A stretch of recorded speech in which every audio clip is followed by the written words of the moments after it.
Bonjour et bienvenue dans votre cours du Farmhouse Cardigan d'Amy Christophers. Je me présente, je m'appelle Céline Barbeau, je suis la fondatrice de la Maison Tricotée, je suis aussi designer. Vous pouvez retrouver beaucoup de mes patrons gratuits sur le site de la Maison Tricotée ainsi que sur Ravelry. Et je suis bien sûr une tricoteuse passionnée et j'adore vous permettre de bien comprendre les patrons, de les simplifier.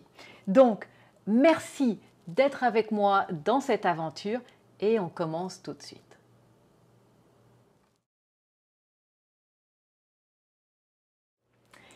Je vais vous présenter votre Farmhouse Cardigan. Donc, ce cardigan, il est tricoté à plat, mais il n'y aura aucune couture. Donc ça, c'est bien pratique. Une fois que c'est terminé, c'est terminé.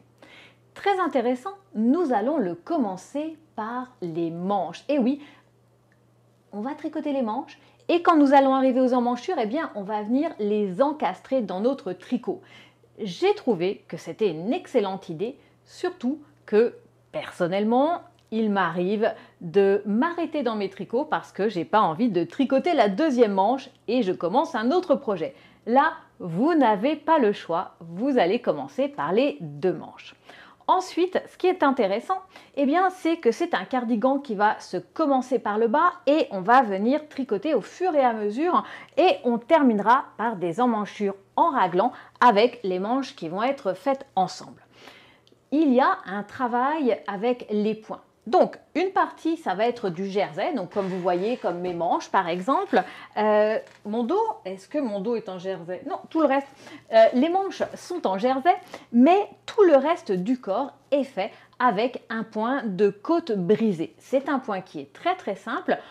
Vous allez voir, j'ai choisi d'enseigner le Farmhouse Cardigan pendant l'été parce que c'est le genre de projet que l'on tricote un peu sans y penser. Et il va être parfait pour cet automne. Il est assez long, donc je ne sais pas si on peut bien voir, je vais essayer de me dresser sur mes petites pointes. Il est quand même assez long. Je trouve que c'est le cardigan parfait.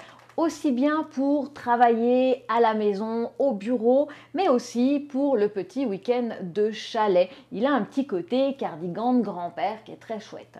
Il est boutonné, vous allez avoir 8 boutonnières. Si vous n'avez pas envie de rajouter des boutons, évidemment, vous pouvez vous en passer. Il y a des poches, vous allez avoir des poches encastrées. Personnellement, je ne les ai pas faites parce que je trouve que souvent les poches dans un tricot, ça se déforme. Mais je vous donnerai des trucs si vous voulez les renforcer simplement en les doublant en tissu. Que dire de plus? C'est un cardigan qui est assez proche du corps. Là, il a l'air un petit peu ample sur moi, mais il fait 25-28 degrés dehors, donc j'ai pas de grosses couches sur moi. Mais à la base, il est assez proche du corps. On se reparlera de la manière de choisir sa taille. Voilà. Je terminerai en disant que c'est mon deuxième Farmhouse Cardigan. Je trouve que c'est vraiment un projet qui est facile à tricoter. L'échantillon est assez gros puisqu'on est sur du 16 mailles au 10 cm. Donc, c'est le type de projet qui se termine assez rapidement. Ok, vous avez envie de vous y mettre? Moi aussi, on passe à la suite.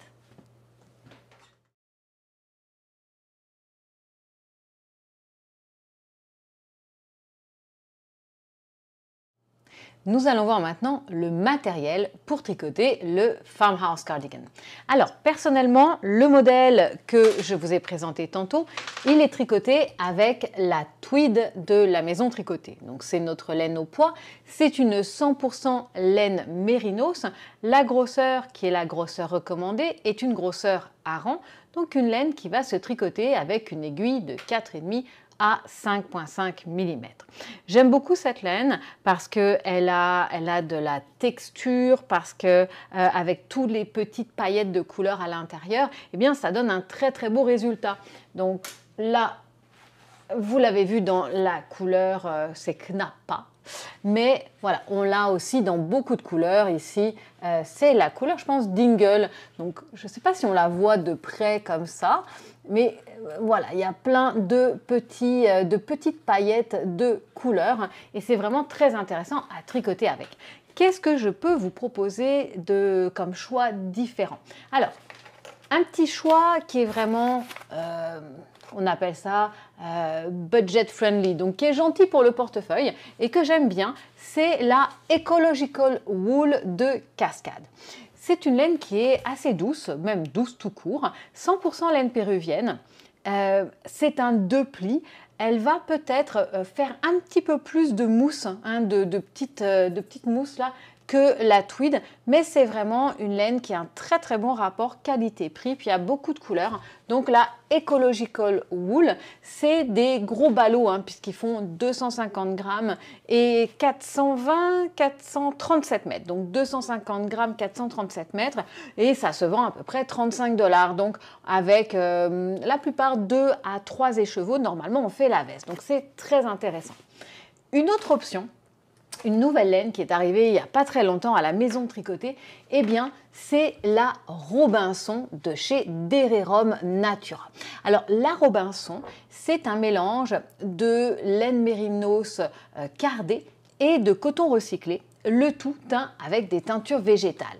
Alors, ce qui est intéressant avec les laines cardées, c'est des laines qui gonflent beaucoup. Donc, elles ont vraiment beaucoup de légèreté, elles ont beaucoup de métrage pour une balle. C'est vraiment intéressant. Alors, j'ai pris un petit échantillon pour vous montrer à quoi ça ressemblerait. Ça serait définitivement une veste un petit peu plus légère, pas ajourée, mais quand même. Je vais vous montrer ça, ainsi que le reste du matériel. On se retrouve tout de suite. Voilà, donc là vous avez un échantillon de la Robinson qui est en 16 mailles. Donc comme je vous disais, c'est pas dense comme fabrique, c'est quand même assez aéré, mais ça se tient quand même. Donc ça ferait une veste qui n'est pas trop lourde, qui n'est pas trop chaude non plus. Et encore une fois, c'est un très bon rapport qualité-prix, puisque chaque balle de Robinson fait 250 mètres. Donc on a vraiment un très très gros métrage pour une laine qui gonfle, donc vraiment intéressant. Et puis elle fait un peu mi-saison du fait de sa composition de 30% de coton recyclé. Donc ça, c'est pour la laine. Ensuite, de quoi est-ce que l'on va avoir besoin? Eh bien, évidemment, nous allons avoir besoin d'aiguilles pour tricoter cela. Alors, vous allez avoir besoin d'une aiguille circulaire. On vous propose un 5,5 mm, mais évidemment, cela va dépendre de votre échantillon. Donc l'échantillon, c'est le premier qui va dicter la grosseur d'aiguille. Peut-être que vous aurez besoin de les ajuster. Mais voilà, au niveau de la longueur d'aiguille, eh bien, ça commence à 80 cm, mais si vous êtes dans les plus grandes tailles, vous allez préférer travailler avec des 1 m, 1 m 20 pour être vraiment, vraiment très confortable. Ensuite, au niveau des manches, elles vont être tricotées en rond. Donc, nous allons avoir besoin d'un set de 4 aiguilles double pointe. Mais si vous maîtrisez la Magic Loop, eh bien, vous pourrez utiliser la même aiguille, c'est-à-dire que vous pourrez utiliser votre aiguille circulaire en 80 cm, ça fonctionnera très bien. Et puis, si vous n'aimez pas les doubles pointes, hop.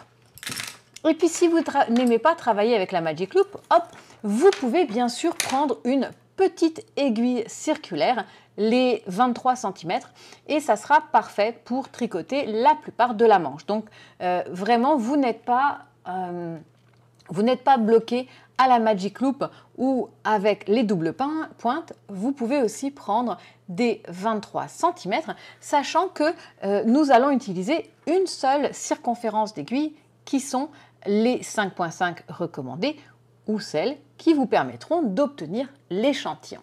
Après ça, est-ce qu'on a besoin d'autre chose? Eh oui, nous allons avoir besoin de 4 anneaux repères. Voilà, donc 4 anneaux repères qui fonctionneront avec la grosseur de vos aiguilles. Voilà. Vous allez avoir besoin de 8 boutons de 20 cm de circonférence. Donc 8 boutons. N'oubliez pas, vous pouvez aussi le faire sans boutons si vous n'aimez pas boutonner vos vestes, mais sinon, eh bien, ça sera 8 boutons. Mon conseil, n'achetez pas les boutons tant que vous n'avez pas fini la veste. Comme ça, si vos boutonnières sont un peu trop lâches, eh bien, vous pourrez changer le diamètre des boutons. Vous pourrez aussi, bien sûr, les raccourcir en cousant, en brodant un peu autour, hein, ce n'est pas obligatoire. Mais j'ai toujours tendance à dire attendez la fin de votre cardigan pour acheter vos boutons. Ensuite, bien sûr, nous aurons besoin d'une aiguille à laine pour pouvoir rentrer nos fils. Et enfin, je vous conseille de mettre la main sur des arrêts de mailles. Donc ça ressemble à ça. Nous, on a un set complet d'arrêts de mailles qui est, je pense, à 8,50 $ à la maison tricotée. Donc je vous conseille des arrêts de mailles puisqu'on va souvent mettre des mailles en attente. Bien sûr, nous allons aussi mettre des mailles en attente sur des bouts de fil, mais pour bien récupérer vos mailles, quand vous en avez beaucoup, vraiment, les arrêts de mailles, c'est un plus. On se retrouve tout de suite pour la partie suivante. Ah, l'échantillon. Je sais que plusieurs d'entre nous souvent se disent j'ai tendance à tricoter à peu près de la même manière que la designer. J'ai déjà fait plusieurs pulls avec elle et ça va fonctionner. Ok, vous prenez un risque qui malheureusement peut s'avérer au bout du compte assez dangereux. Pourquoi dangereux? Eh bien, soit votre cardigan est trop petit, soit votre cardigan est beaucoup trop grand, ou alors parce que vous avez tricoté trop serré, vous avez utilisé beaucoup plus de laine, vous n'avez pas assez de laine pour terminer, et imaginez, vous allez aller dans la boutique et il n'y en a plus. Bon, bref, il y a beaucoup de raisons pour lesquelles un échantillon, eh bien, c'est très important. Alors, rapidement, je vais retourner sur les basiques de l'échantillon. Premièrement, vous allez monter 30 mailles et votre échantillon, celui qui est demandé dans le patron, il est en jersey. Donc un rang droit, un rang envers et vous allez le tricoter en aller-retour puisque la majorité du cardigan est tricoté à plat. Ensuite, une fois que vous avez monté vos 30 mailles, vous travaillez en jersey jusqu'à au moins 10 cm de haut, vous rabattez et vous allez mettre votre petit carré, hein, ça va ressembler à ça, à ça, à ça, des échantillons, on en fait toujours. Donc, vous allez le mettre à tremper dans une solution lavante pour la laine, vous le laissez tremper au moins une quinzaine de minutes, puis très doucement, vous le mettez dans une serviette de bain, vous l'épongez tranquillement. On ne tord jamais la laine, sinon on peut briser l'élasticité des fibres et vous allez le laisser sécher à plat. J'insiste beaucoup sur le fait de laver son échantillon avant de commencer. Pourquoi? Eh bien, si vous utilisez des pures laines, ce que je vous conseille vivement, eh bien, la laine va avoir souvent tendance à gonfler après le premier lavage. Donc, si vous ne lavez pas votre échantillon et que vous vous fiez sur l'échantillon à sec, vous risqueriez d'avoir de très très mauvaises surprises quand vous allez laver votre cardigan la première fois et vraiment le faire basculer d'une taille à l'autre et d'être vraiment déçu du rendu final. Une autre chose que l'échantillon va vous apprendre et qui est vraiment important, est-ce que vous aimez le rendu de la laine avec laquelle vous allez faire le tricot? Est-ce que c'est vraiment la laine que vous aimeriez pour ce projet? Oui, souvent on achète de la laine, on la tricote et on se rend compte qu'au final, c'est peut-être pas la meilleure laine pour votre projet ou vraiment vous n'aimez pas la tricoter. Ne vous embarquez pas pour 1 mois ou 2 mois de tricot avec un tricot, avec une laine qui vous va pas. Hein. Vaut mieux être seul que mal accompagné, mais vaut mieux ne pas tricoter cette laine que de la tricoter jusqu'au bout et d'avoir quelque chose que vous n'aimerez pas. Donc, l'échantillon, c'est un petit peu votre préliminaire dans votre tricot. Donc, je vous conseille vraiment de le faire. Et quand vous allez avoir terminé de tricoter votre petit carré, on fait attention. Ce n'est pas le carré que l'on mesure, car il ne va pas vous donner les bonnes mesures, ce carré-là. Vous allez me dire, Céline, tu viens de me demander de me faire un carré et tu me dis qu'il ne va pas me donner les mesures. Si, si.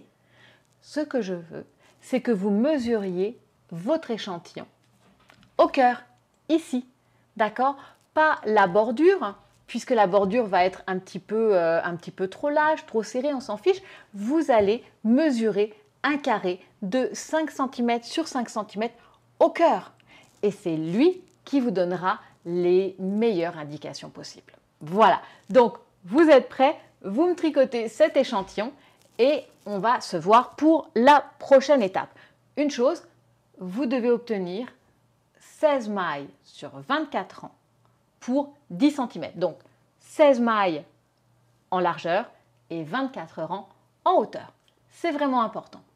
On se retrouve donc pour la prochaine étape.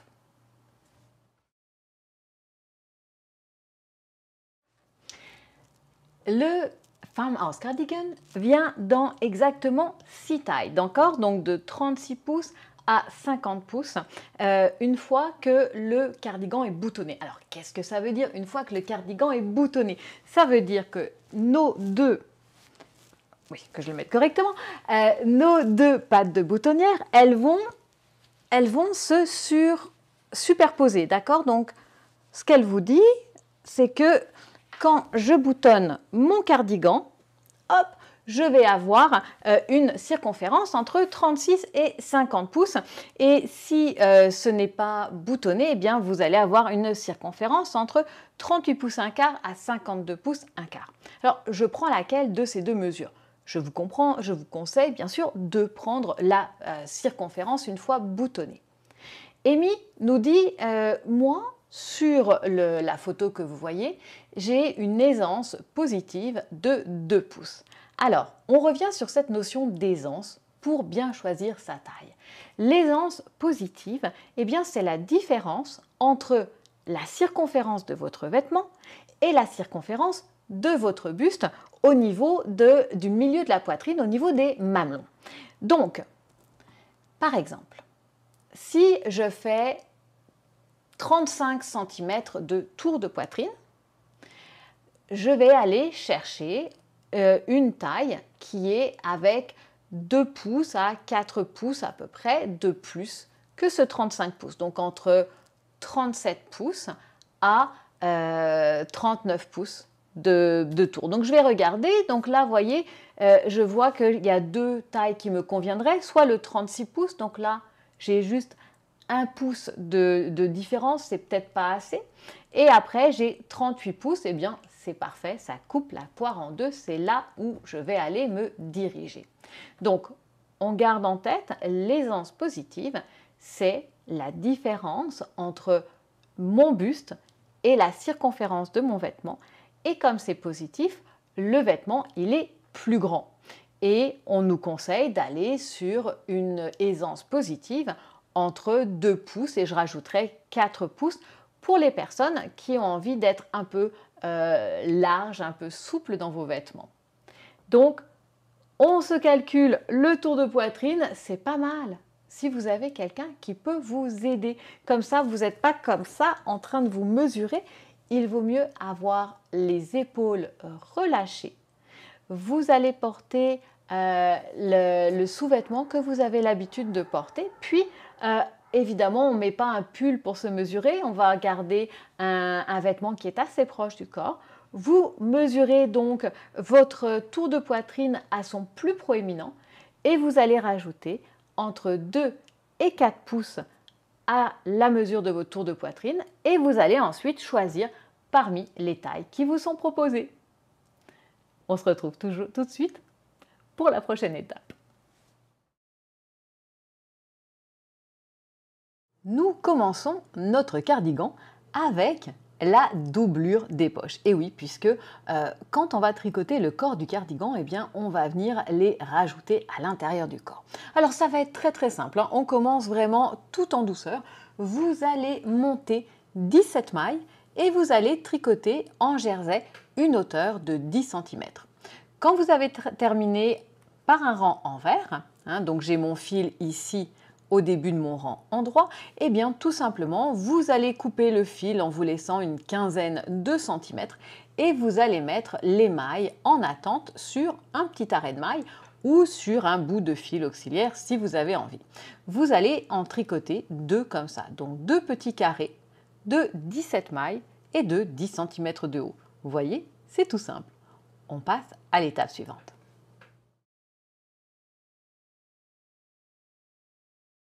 Pour l'étape suivante, eh bien, nous allons tricoter les manches en rond. Alors ici, j'ai tricoté avec la méthode de la Magic Loop, mais bien entendu, comme je vous l'ai expliqué précédemment, vous pouvez utiliser vos doubles pointes ou des mini circulaires. Donc on va commencer, selon les tailles, vous allez monter entre 34 à 46 mailles, puis vous allez joindre en rond, donc vous pouvez bien sûr placer un marqueur. Ici, comme je suis en Magic Loop, je n'en ai pas besoin puisque mon petit fil ici de début de rang me dit « ça y est, on recommence un nouveau rang ». Donc, on monte nos mailles et nous allons tricoter en côte 1-1, donc une maille en droit, une maille en vert, et nous allons faire ainsi un total de 15 rangs. D'accord? Donc, on va faire 15 rangs en côte 1-1. Je vous montre sur mon cardigan à quoi ça ressemble. Ma petite démo est beaucoup plus petite, mais voilà, donc 15 rangs en côte 1-1. Voilà, donc une maille en droit, puis une maille à l'envers. Donc c'est assez long. Moi d'ailleurs, quand je le porte, j'ai tendance à replier mon poignet, sinon la manche est un peu longue personnellement.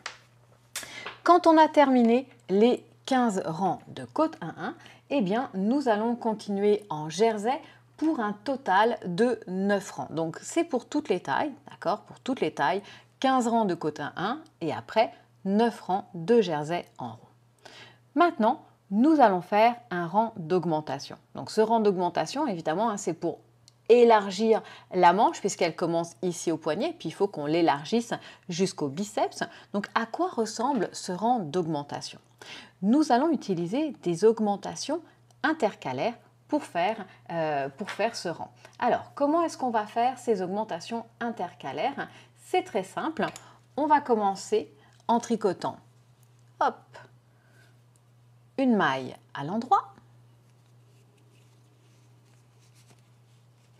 Et puis là, un petit truc pour se rappeler quelles augmentations intercalaires on va utiliser. Eh bien, c'est le début. Ici, normalement, vous avez votre anneau repère de début de rang. Donc, je suis à gauche de mon anneau repère. Je vais faire une augmentation intercalaire gauche. Alors, augmentation intercalaire gauche, petit rappel, où je vous la fais découvrir, ça se passe dans le fil intercalaire qui est entre les deux aiguilles. Je vais venir relever ce petit fil intercalaire, je le relève de l'avant vers l'arrière, donc ça me fait une nouvelle maille sur mon aiguille de gauche, et puis ce fil-là, je vais venir le tricoter dans son brin le plus court. Je m'explique. Quand j'ai ma maille ici sur mon aiguille de gauche, eh bien elle a comme deux pattes. D'accord, elle est à cheval sur mon aiguille, puis elle a deux petites pattes. Elle a une jambe qui est vraiment plus longue et une qui est vraiment plus courte. Dans l'augmentation intercalaire, on tricote toujours la jambe la plus courte, sinon eh bien, ça va faire un jeté, on va avoir un grand trou. Donc la jambe la plus courte, elle est derrière. Je vais donc venir tricoter le petit brin, hop, qui est juste derrière, voilà. Et je le tricote. Et ça me fait une nouvelle maille qui est bien twistée et ça évite de faire un espace, ça évite de faire un trou. Après ça, eh bien, je vais tricoter jusqu'à une maille de la fin de mon rang.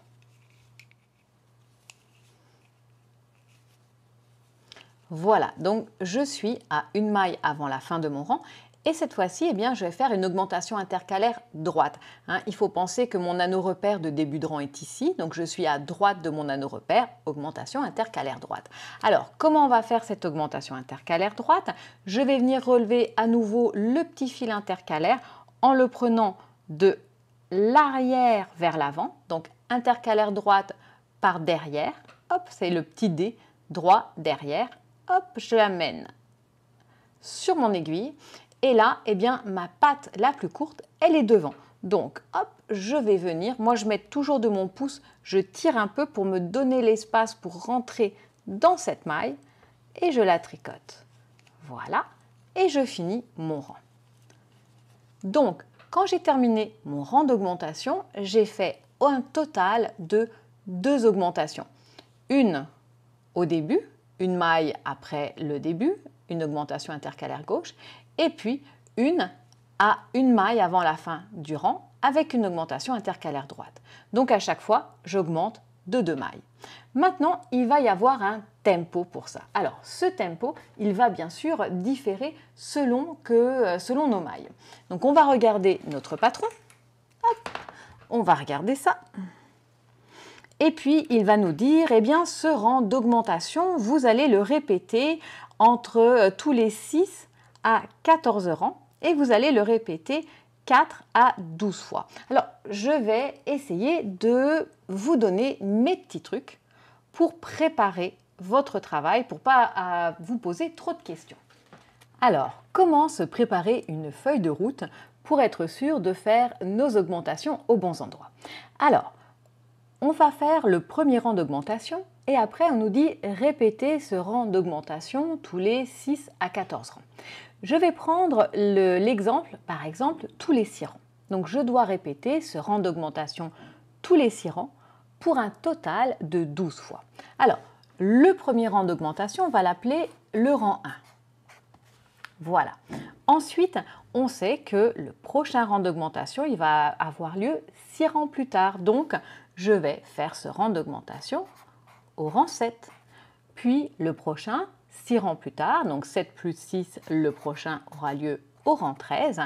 Puis, 7, voilà, vous avez compris, 6 plus loin, donc ça sera au rang 19. Et donc, je sais que je dois le répéter 12 fois de plus. Alors, attention, il y a marqué 12 times more. Donc, le rang 1, le premier rang d'augmentation, entre guillemets, il ne compte pas. Je dois continuer ainsi à augmenter 12 fois de plus. Donc au rang 7, ça va être la première fois, au rang 13, ça va être la deuxième fois, au rang 19, ça va être la troisième fois, etc. Donc en vous faisant une petite feuille de route comme ça et en utilisant par exemple un compteur de rang, qu'il soit sur votre téléphone avec une application ou qu'il soit manuel, eh bien vous allez pouvoir bien garder la trace et le rythme de votre rang d'augmentation. Je vais faire un autre exemple. Donc imaginons que je suis la taille 2, donc je dois répéter mon rang d'augmentation tous les 10 rangs, 6 fois. Donc on se rappelle, le rang 1, il ne va pas compter. Donc rang 1 plus 10, ça veut dire que je vais réaugmenter au rang 11, puis au rang 11 plus 10, 21, j'en ai pris un facile, puis au rang 31, on a dit combien de fois je dois le faire, donc 6 fois. Donc 1, 2, 3, celui-là il est facile, voilà, 1, 2, 3, 4, 5, jusqu'au rang 61, d'accord? Donc le rang 11, ça va être ma première fois, 2, 3, 4, 5, 6, voilà. Donc, ça va être espacé tous les 10 rangs pour un total de 6 fois. Et mon dernier rang d'augmentation, eh bien, c'est sur le rang 61. Donc, vraiment, préparez cette petite feuille de route pour savoir exactement à quel moment vous allez augmenter. Cela va vous permettre de tricoter sans avoir à y penser. Voilà. Quand vous avez terminé tous les rangs d'augmentation, vous devez continuer à tricoter jusqu'à ce que votre manche mesure un total de 18 pouces.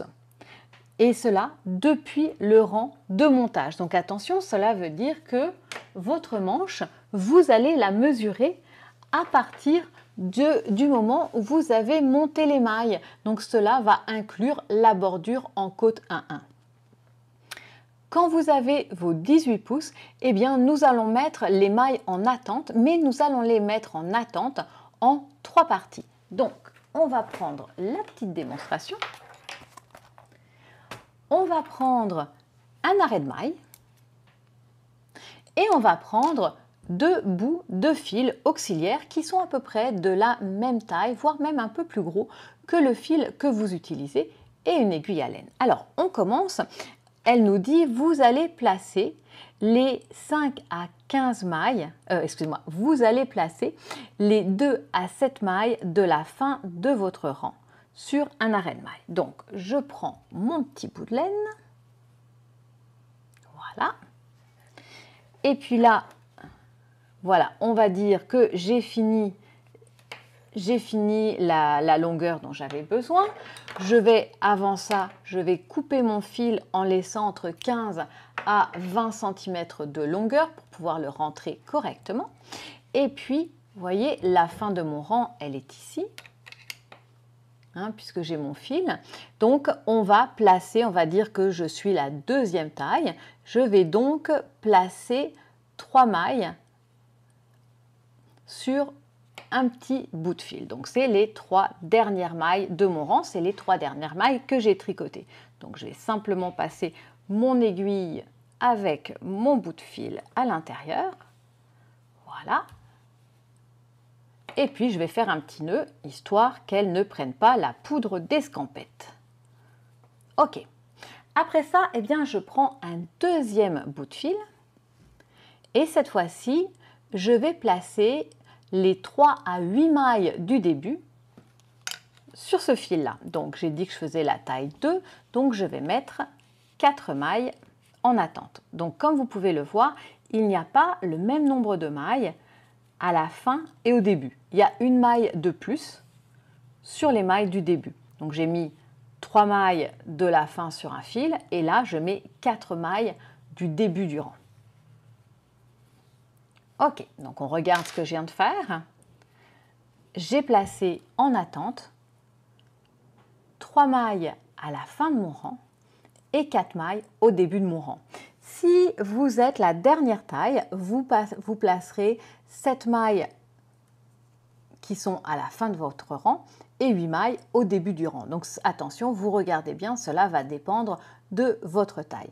Après ça, eh bien, toutes les mailles qui restent, vous allez les placer sur un arrêt de maille. Hop, donc on prend notre arrêt de maille et puis hop, vous les glissez tout simplement sur l'arrêt de maille. Si vous n'en avez pas, vous inquiétez pas, prenez un autre bout de fil et vous placez ces mailles-là dessus, ça ne posera pas de problème. C'est juste que c'est souvent plus facile de récupérer des mailles quand elles sont sur ce petit instrument-là, sur cet arrêt de maille. Tout simplement, elles ont moins tendance comme à fondre dans le tricot. Ok, voilà, vous avez fait une première manche et vous allez faire la deuxième manche exactement de la même manière.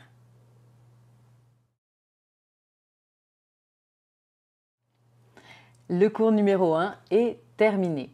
Donc nous avons vu comment choisir son matériel, choisir sa taille, faire son échantillon et nous avons commencé. Donc pour le prochain cours, qu'est-ce que vous avez à faire? Vous avez 2 poches à faire si vous le voulez. Encore une fois, moi je n'ai pas mis de poche. Vous avez aussi deux manches à tricoter. Donc ne vous inquiétez pas, elles peuvent avoir l'air un petit peu petites, mais nous allons bloquer et voilà, ça fonctionne très bien, je peux vous le promettre. Après en avoir tricoté 2, ne vous inquiétez pas, ça fonctionne très bien. Donc vous avez 2 poches à tricoter et 2 manches à réaliser. On se retrouve la semaine prochaine pour le prochain cours. À bientôt!